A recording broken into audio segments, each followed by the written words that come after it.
Hey there, this is Dr. Jason Shumard, and I'm here to talk to you today about a very important topic that we see so much in our practice with so many individuals that are dealing with chronic degenerative diseases.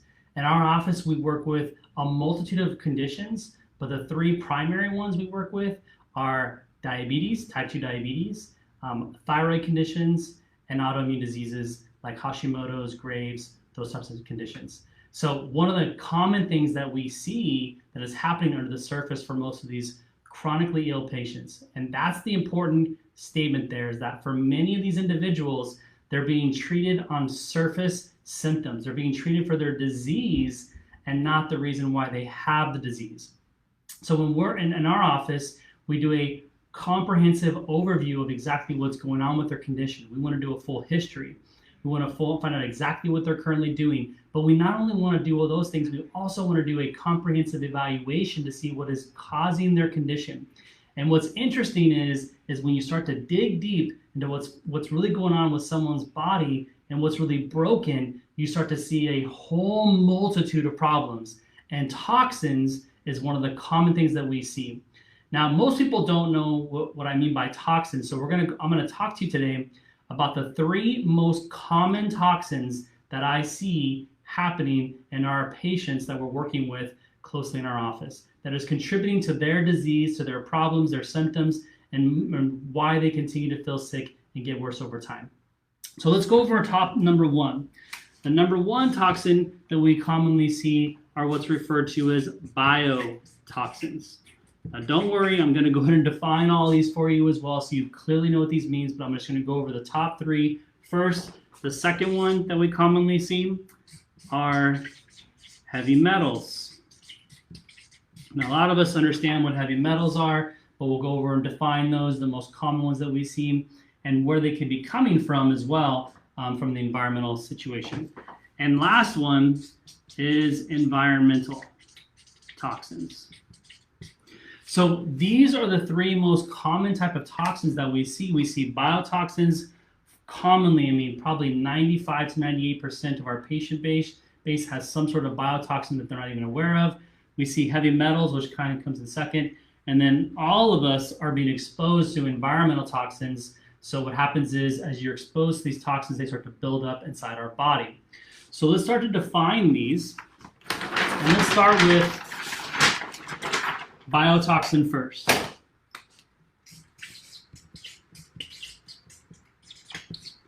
So let's define this.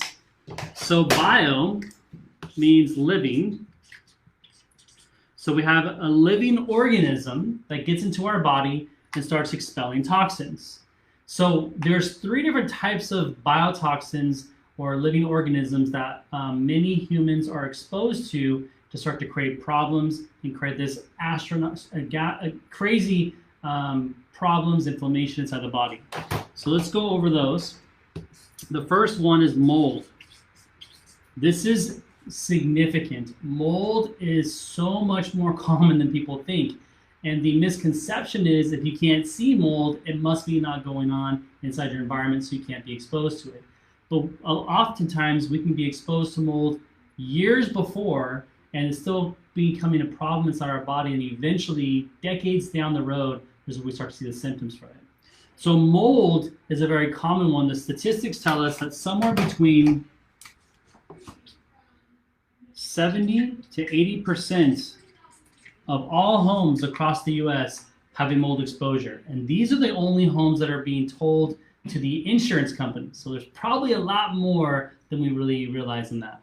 The second one that we see is something called MARCoNS. Now what MARCoNS is, it's a multi-antibiotic resistant bug. Basically a bacterial infection. We breathe it in, it gets caught into our sinuses. Next thing you know, it creates what's called a biofilm.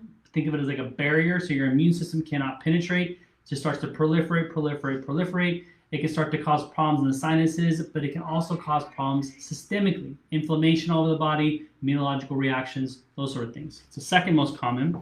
And the third is Lyme. So Lyme disease is basically rampant all over the country. It's very commonly a common problem that many people get exposed to. The problem is that many people don't know they've been exposed. So they may have a tick bite or some other introduction into the body. And if it doesn't get treated within the first 30 days, really there's not much that pharmaceuticals can really do or antibiotics can do.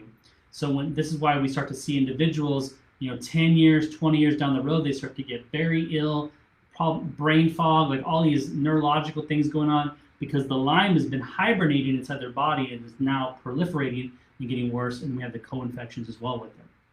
So these are the three types of common biotoxins that we see. So again, it's a living organism. We get exposed to it, and it starts to create chaos inside of our body.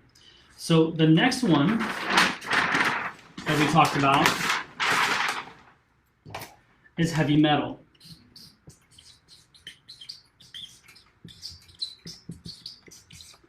And there's a few different types of heavy metals that are commonly seen. The first one is lead. Now, many people don't realize that we have lead exposure. There has been times when lead has been found in water supply. There's still in some of the environmental things that we get exposed to as well. So lead is a very common one. But not only that, oftentimes we may have been exposed to it when we are younger. So there's a certain population that's still around that could have been exposed to lead paint or toys that were made with lead and those sort of things, and some of the environmental things that they were exposed to when they were children. Now lead oftentimes will be stored and lodged up in bones. So in your bones, they can just sit in there, and you may not even know you would have the exposure, and when you start having bone loss, maybe some osteoporosis or osteopenia, or if you're just getting rebuild of bone happening, which happens to us every 6 months, then next thing you know, that lead is being leached into our body little by little. It can create some damage neurologically. Brain dysfunction has been shown to be a correlation with dementia, autoimmune or Alzheimer's disease, those sort of things. The second one that we see is cadmium. Now, cadmium is another one that's very commonly seen as well. Now, it's not as much of an exposure these days, but still can be in other types of exposures. But what we typically see is from individuals who are either smokers, or were lived in a smoking home, or in a relationship with a smoker, or they grew up in a house where they were smoking. It's like kind of like what I did. And so cadmium has been found to be in cigarette smoke. And so again, it doesn't necessarily need to have to be exposed right now. You could have been exposed 15, 20, 30 years ago, but because these toxins can get into our body and get lodged up in there, and I'm going to talk about in a minute why they get lodged up in there, next thing you know, the exposure gets worse and worse and worse, and it starts to become problems for you. Mercury is another common one. Obviously, we're all familiar with the mercury in our fish, our oceans, which have abundance of mercury. So eating certain types of fish and being exposed to mercury, we can get them from certain other exposures, like amalgams, so cavities. Back in the day, they used to use mercury fillings for the teeth. And then obviously other things like certain types of vaccines and things like that have still some mercury, trace minerals of mercury in them as well. So again, this is a compounding effect. As you have more and more of that exposure, the next thing you know, it starts to become problematic in the body. And then the last one we see is arsenic. So arsenic is another one that's commonly seen as well, especially with the individuals that I see, because a lot of the individuals I see have done extensive changes in their diets. They've gone to other doctors, they've been to other practitioners, usually somewhere between 5 to 7 practitioners before they come and see me, which is a common thing that we see because we can really hone in on the problem and really investigate to see what that problem is. But arsenic has been found to be in rice. So oftentimes, a lot of the individuals that I see are gluten-free, or they're living a gluten-free lifestyle, and the substitute is rice. So they're using rice flour, they're eating rice, maybe rice syrup, and these things are binders, and these binders can be bound up with arsenic in it, and next thing you know, you're getting this exposure, and we can run a test on you and see those high levels of arsenic built up inside the body, causing havoc and damage to the system.